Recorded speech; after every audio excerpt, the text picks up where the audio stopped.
વર્ષોથી જાણીએ છીએ કે લાતી પ્લોટ વિસ્તાર શેરી નંબર 1 થી લઈ અને XYZ જેટલા લાતી પ્લોટ વિસ્તારમાં રહીશો આવે અથવા વેપારીઓ જે છે એની આજથી 30 થી 35 વર્ષથી આ એક જ માગણી છે કે અમને એક સારો રોડ આપો, સારા નિકાલના ગટરની સુવિધા આપો, સારા વરસાદી પાણીના નિકાલ થાય એવડી ગટર આપો, અને એથી વિશેષ બીજું અમારે કાંઈ જોતું નથી. ખાલી એની 4 જ માગણી છે: વરસાદના પાણીનો નિકાલ, ગટરની વ્યવસ્થિત પાણીના નિકાલ, સારા રસ્તા અને લાઇટ, સ્ટ્રીટ લાઇટ. 4 માગણી સિવાય કંઈ નથી.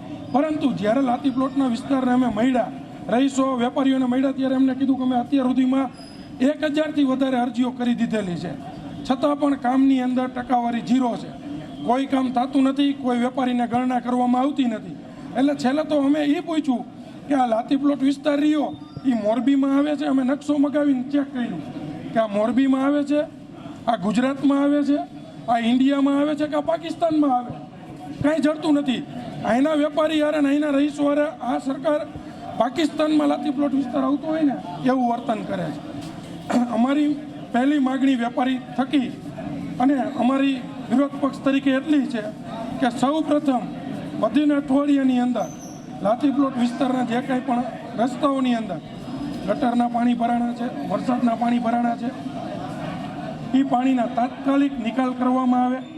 કોઈ વેપારીને તાત્કાલિક રસ્તા સારા સિમેન્ટ રોડ થઈ જાય એવી માગણી નથી. વેપારીની પહેલી માગણી એવી છે, સૌ પ્રથમ પાણીના નિકાલ થાય, સ્ટ્રીટ લાઇટ થાય, કચરાનો નિકાલ યોગ્ય જગ્યાએ થાય. રોડ રસ્તા વર્ષ દિવસ પછી આપશો તો પણ ચાલશે. તો જો આ માગણી અઠવાડિયામાં પૂરી કરવામાં નહીં આવે તો વેપારીના દુકાને જે વેપારીને જાગૃત કરશું, વેપારીને રોડ ઉપર ઉતારવા માટે મજબૂર કરશું અને પોતાનો હક લડવા માટે વેપારી રોડ ઉપર ઉતરશે. અને જ્યાં સુધી આમનો નિકાલ કરવામાં નહીં આવે ત્યાં સુધી લાતી પ્લોટ વિસ્તારના વેપારીઓ એક પણ રૂપિયો વેરો ભરશે નહીં. લાતી પ્લોટમાં જે વરસાદી પાણીના નિકાલનો પ્રશ્ન છે અને એ ઘણો જૂનો પ્રશ્ન છે એવી એમની રજૂઆત હતી. અને એ માટે અમારા તરફથી એવું જણાવ્યું કે 14માં નાણાં પંચ હેઠળ 2022માં એક એજન્સીને ટેન્ડરની પ્રક્રિયા બાદ વર્ક ઓર્ડર અપાયેલો હતો. જે તે કારણોસર એમણે કામ જે તે વખતે અધૂરું છોડાયું. ત્યારબાદ અમે મુખ્ય પ્રશ્ન એ હતો કે 1.5 વર્ષ કે 2 વર્ષના સમય વીત્યા પછી અમે એને સમય મર્યાદા વધારી શકીએ કે કેમ. એટલે એ બાબતે લગભગ જાન્યુઆરી ફેબ્રુઆરીમાં RCM ઓફિસમાં લેટરના માધ્યમથી એમની મંજૂરી માટે મોકલેલું હતું. તાજેતરમાં જ એની મંજૂરી મળેલ છે. ત્યારબાદ અમે એજન્સીનો સંપર્ક કરેલો છે કે તમે જૂના ભાવે અને એ કામ કરવા તૈયાર છો કે કેમ. એમની સંમતિ મળ્યાથી એ કામની તુરંત જ શરૂઆત કરવામાં આવશે. અને જો એ એજન્સી તૈયાર નહીં હોય તો ફરીથી આપણે ટેન્ડરની પ્રક્રિયા કરીશું. રોડ રસ્તાના પ્રશ્નમાં એવું છે કે જ્યારે પહેલાં તો એને સ્થાનિકોની રજૂઆત એવી હતી કે સાહેબ અમને સૌથી પહેલાં તમે જે વરસાદી પાણીનો નિકાલ છે એનો સોલ્યુશન કરી આપો. કારણ કે એ બહુ સાચું સમજે છે અને અમારું એ જ માન્યતા છે કે પહેલાં પાણીનો નિકાલ થશે ને રસ્તો બનશે તો એ ટકી શકશે. એટલે વરસાદી પાણીના નિકાલનું સૌથી પહેલાં સોલ્યુશન થાય. અને એ ડ્રેન એ પાછી વચ્ચે આવશે, રોડની વચ્ચોવચ્ચ. એટલે અમે રસ્તા બનાવી દઈએ ને પછી તોડીને ડ્રેન નાખવો એ કંઈ મતલબ નથી.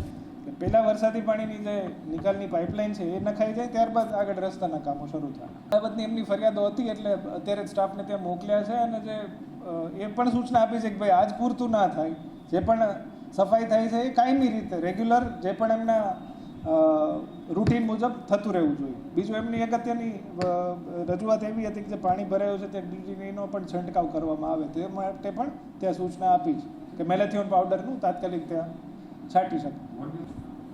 ભૂગર્ભ ગટરના પ્રશ્નોમાં એવું થાય કે ચોમાસું આવે એટલે પ્રશ્નો વધે. કારણ કે સ્થાનિકો છે પાણીનો નિકાલ ના થતો એટલે ગટર ખોલી નાખે એટલે કચરો છે આજુબાજુનો ગટરમાં જવાનો, અથવા તો એમ પણ ગટરનોમાં પ્લાસ્ટિક છે કે તે ફસાવાથી ચોમાસામાં સમસ્યા વધવાની. એ માટે અમે અહીંયાથી એનાલિસિસ કર્યું. એનાલિસિસ મુજબ એવું જાણવા મળ્યું કે ભાઈ નવા સાધનોની આપણે જરૂરિયાત છે કમ્પ્લેન્ટને પહોંચી વળવા માટે. એટલે 4 ડિસરીટિંગ મશીનનો આપણે વર્ક ઓર્ડર આપ્યો. ટેન્ડરિંગની પ્રોસેસ તો થઈ ગઈ, વર્ક ઓર્ડર આપ્યો અને લગભગ 10 દિવસ થઈ ગયા છે. એટલે 10 થી 15 દિવસમાં નવા મશીન આવી જશે. પછી કંઈક અંશે સમસ્યાઓ ઘણી ઓછી થઈ જશે એવી અમને વિશ્વાસ છે.